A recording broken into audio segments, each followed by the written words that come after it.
Welcome back to Jack and Rex Tales. The snow had been falling for 3 hours, and it showed no signs of stopping.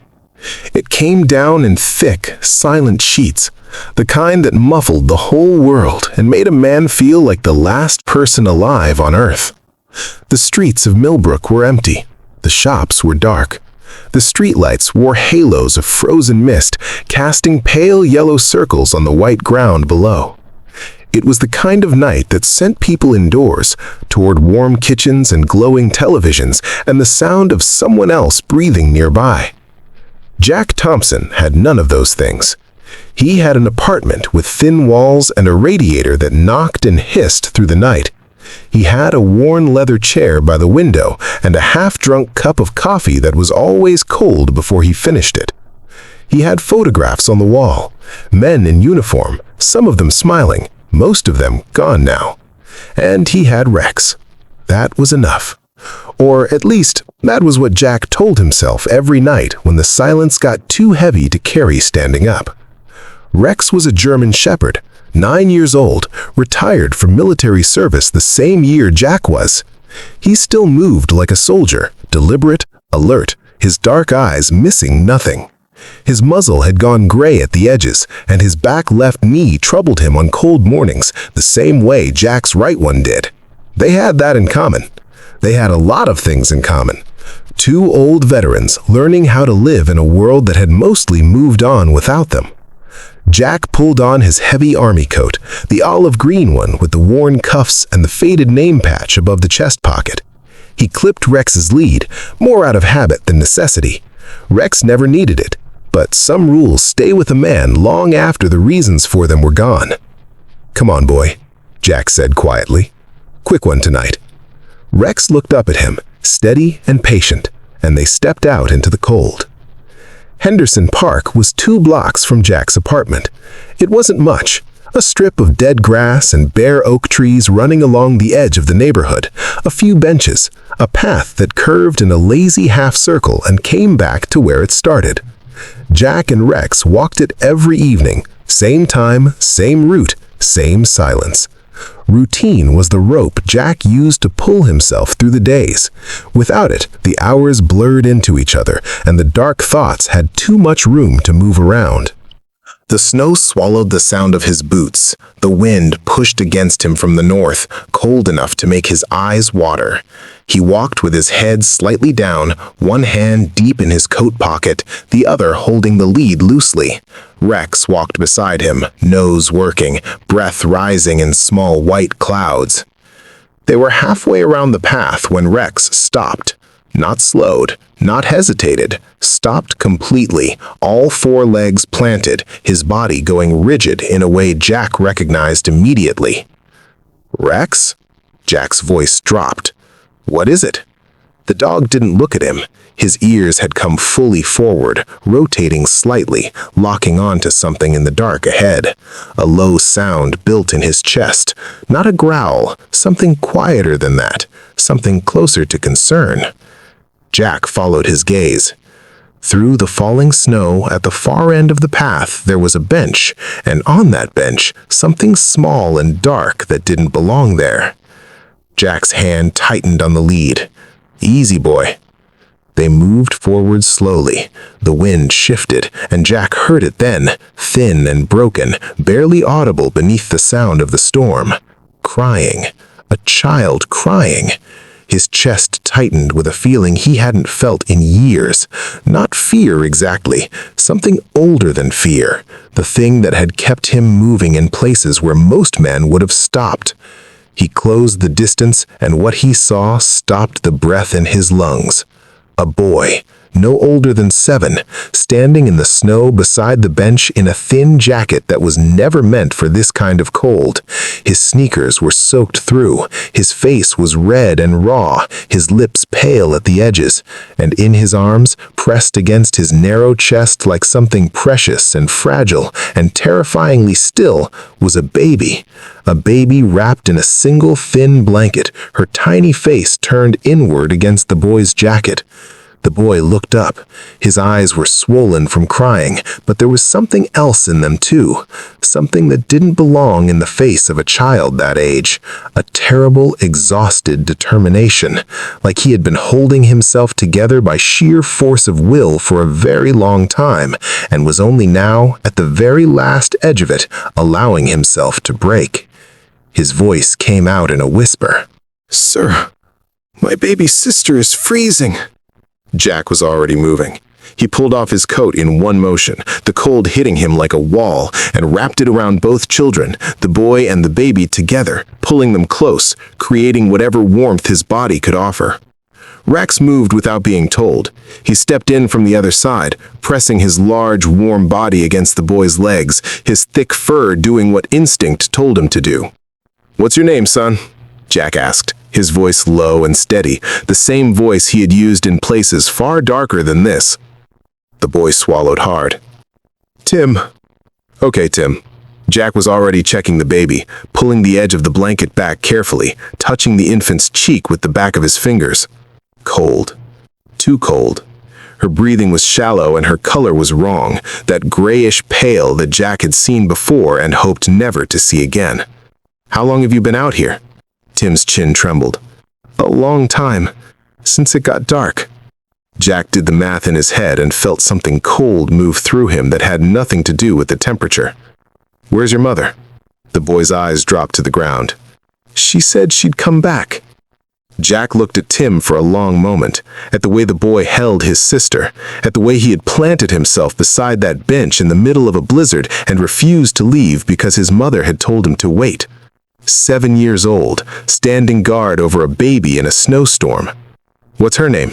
Jack asked, nodding toward the infant. "Sarah." "Okay." Jack reached out and carefully took the baby from Tim's arms. Sarah weighed almost nothing. She made a small sound as he took her, the faintest murmur, and Jack closed his eyes for just a second with relief. She was still in there, still fighting. "Tim, I need you to walk with me right now. Can you do that?" The boy hesitated. His eyes moved to Rex. Rex stepped forward and pressed his nose gently against Tim's cold hand, held it there. The boy looked down at the dog, and something in his small face shifted. The rigid set of his shoulders loosened just slightly, the way a person loosens when they finally let themselves trust something. "Okay," Tim said quietly. They moved through the snow, Jack carrying Sarah against his chest, his body curved around her to block the wind, Tim walking beside Rex with one hand buried in the dog's thick fur. Nobody spoke. The snow kept falling. Jack's shirt was already soaked through from the cold, but he didn't feel it. He had learned a long time ago how to stop feeling the things his body was doing when something more important needed his attention. His apartment was warm. He had left the radiator running, and the heat hit them the moment he opened the door, dense and close and real. Tim stopped in the doorway for a moment, like he didn't quite believe it. "Come in," Jack said. "Close the door behind you." He laid Sarah carefully on the couch and began, warming her slowly, the right way, not too fast, never too fast with hypothermia. He had learned that in training and had never forgotten it. Warm blankets from the closet, a heating pad on its lowest setting, wrapped in a towel and laid near her feet. He talked to her in a low, quiet voice while he worked, not words exactly, just sound, steady and calm, the kind of sound that tells a frightened thing that it is safe now. Rex lay down on the floor beside the couch and did not move from that spot. Tim sat on the edge of the couch near his sister's head, his wet sneakers dripping on the floor, his eyes fixed on her face. He was shaking, from the cold or from everything else, Jack couldn't tell. Probably both. After a few minutes, Sarah's color began to change, pink returning to her cheeks in slow degrees. Her breathing deepened. She made a sound that was almost a cry, and Tim exhaled so hard it was almost a sob. "She's okay," Jack said. "She's coming back. You did good keeping her close to you out there. That warmth you gave her, that mattered." Tim looked at him. His lower lip was shaking. "I tried to keep her warm. I kept trying, but she kept getting colder, and I didn't know what to do." Jack reached over and put his hand on the boy's shoulder, firm and steady. "You went and found help," Jack said. "When everything else stopped working, you went and found help. You know what that is, Tim?" The boy shook his head. "That's courage, real courage, the kind that counts." He called emergency services and then sat with the children while they waited. Tim eventually stopped shaking. He leaned slightly against Jack's arm without seeming to realize he was doing it, his eyes still on Sarah, one small hand resting on Rex's back. The paramedics came, then a police officer, then a social worker named Margaret who had tired eyes and a kind voice and wrote things down in a small notebook without making Tim feel like a case number. Sarah was taken to the hospital. Jack rode with them because Tim would not get in the ambulance unless Jack did. At the hospital, under the fluorescent lights and the clean medicinal smell, the truth came out in pieces. Their mother was Diane, 32 years old. She had been fighting addiction for 3 years. Pills at first, then something harder. She loved her children in the way that people who are drowning love the things on the shore. Completely, helplessly. From a distance they couldn't close no matter how hard they tried. That evening she had left them on the bench for what she promised would be 20 minutes. Something had pulled her away, and 20 minutes had become an hour, and then the snow had started, and then the hours had stacked up the way they do when a person is lost inside themselves. And by the time any part of her surfaced again, the night was deep, and her phone had died, and she didn't know where her children were. Tim told all of this in no drama, in a flat, careful voice, like he had rehearsed it, like he had been carrying it for so long it no longer surprised him. It was just the shape of his life. Jack sat in a plastic chair in the hospital hallway and listened and felt something shift inside his chest. Old and slow and irreversible, like a fault line settling. He looked at Tim through the window of Sarah's room. The boy had pulled his chair right up to the side of the bed and was sitting with both hands wrapped around his sister's small foot through the blanket. His head was bowed. He looked about 100 years old. Margaret appeared beside Jack. "We're going to have to place them," she said quietly. "There's no family in a position to take them. Most likely they'll be separated, different foster placements, at least initially." Jack didn't say anything for a long moment. Rex sat beside him, pressed against his leg, warm and solid and present. Jack looked down at him. The dog looked back, those dark, steady eyes holding something that Jack had never been able to name, but had always been able to read. "You know what the right thing is." Jack stood up. "I'll take them," he said. Margaret looked at him carefully. "Mr. Thompson, do you understand what you're—" "I understand." His voice was quiet, absolute. "I have a spare room, I have no record, I have 30 years of service and a clean discharge, and whatever paperwork you need me to fill out, I will fill it out tonight." He paused. "Don't separate them. They've already lost enough." The months that followed were the hardest and the most alive Jack had felt in years. Sarah cried at 2 in the morning, and Jack learned how to warm a bottle in the dark without turning on the lights.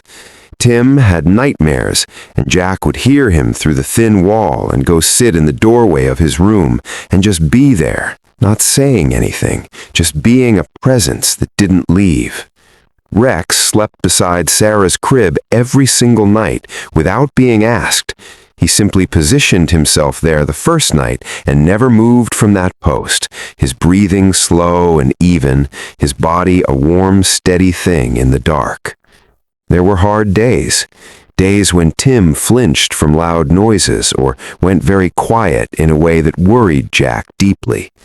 Days when Sarah screamed for hours and Jack walked the apartment with her against his chest, feeling completely out of his depth, a man who had navigated minefields, unable to navigate a colicky infant. Days when the exhaustion sat on him like something physical, and he wondered if he had made a mistake. But then Tim would appear in the kitchen doorway on a Saturday morning and say, "Jack, can I help?" and they would make breakfast together. Badly. Eggs slightly burned and toast slightly wrong, and Rex would sit beside the table hoping for scraps, and Sarah would bang her small fists on the tray of her high chair, and the kitchen would be full of noise and warmth and the particular kind of chaos that means a home is alive. Jack had forgotten what that felt like. He hadn't realized how much he missed it until it came back. A year after that freezing December night, Diane came to the decision that broke her and saved her children at the same time. She had been sober for 7 months. She was living in a transitional house, attending meetings, rebuilding the architecture of a life she had nearly demolished completely. She was not the same woman who had walked away from a bench in a snowstorm, but she was also honest enough to know that what her children needed right now was more than she could give them, and that love sometimes means choosing what's best for someone else over what feels bearable for yourself. She sat across from Jack in a small room with a social worker present, and she signed the papers. Her hands shook the entire time. When it was done, she looked at Jack and said, "They deserve a father who will protect them. I know you will." Jack looked at this woman, young and worn and quietly courageous in a way most people would never recognize as courage, and he made her a promise he intended to keep for the rest of his life. "They will always know you loved them," he said. "I'll make sure of it." Diane nodded once. Then she pressed her lips together and looked out the window so nobody would see her face. 2 years after that night in Henderson Park, on a bright Thursday morning in March, the adoption became official. Tim stood beside Jack in the courthouse, wearing a collared shirt that Jack had helped him pick out, his hair combed, his posture straight in a way that would have been familiar to any soldier. He was 9 years old, and he held Jack's hand and did not let go of it once during the entire proceeding. Sarah, now a toddler with a serious face and her brother's eyes, sat in the crook of Jack's other arm and spent most of the hearing trying to reach Rex's ears. Rex sat beside Jack's leg with the patience and dignity of a creature who understood the gravity of what was happening and chose to honor it. The judge looked at them over the top of her glasses and smiled, a real smile, the kind that doesn't happen often in courtrooms. "Mr. Thompson," she said, "I have been doing this work for 22 years, and I want you to know that what I see in front of me today is exactly why I still do it." Jack didn't trust himself to speak. He nodded once and held his children closer. Outside the courthouse, in the pale March sunshine, Tim looked up at him. "Jack?" he said. "Yeah." A pause, small and careful, and full of something the boy had been carrying for a long time. "Can I call you Dad?" The question landed somewhere in Jack's chest and stayed there. He looked at this boy, this brave, battered, extraordinary boy who had stood in a blizzard, holding his sister and refused to leave because someone told him to wait, and who had chosen to trust a stranger and a dog when trust was the most terrifying thing in the world, and Jack felt something open up inside him that he had believed was sealed shut for good. He put his hand on the back of Tim's neck, the way a father does. "Yeah," Jack said quietly. "You can call me Dad." Rex leaned against Tim's leg. Sarah grabbed Jack's collar and babbled something that sounded, if you were listening closely enough, almost like a word. And Jack Thompson, the quiet soldier who had spent years believing that his best days were behind him, that the silences would only grow longer and the rooms only emptier, stood in the winter sunshine surrounded by the family that a freezing night and a loyal dog and a brave little boy had brought him. He had survived wars. He had outlasted grief. He had learned, late and hard, the most important lesson of his life. That purpose doesn't retire. It just waits. quietly, patiently in the dark, until the night a small voice says, "Sir, my baby sister is freezing," and everything you thought was over turns out to be just beginning. Because real courage isn't the kind that earns medals. It's the kind that wraps a coat around two freezing children in a snowstorm without thinking twice. It's a 7-year-old boy refusing to abandon his sister. It's a mother making the hardest choice love ever asks of a person. And it's an old soldier learning, slowly, imperfectly, with burned eggs and 2 a.m. bottles and a dog who never left his post, how to let people in again.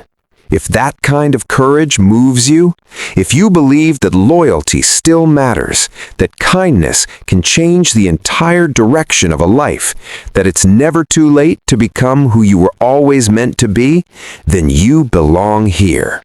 Subscribe to Jack and Rex Tales, because every week we come back to remind each other what truly matters, and we could use you with us.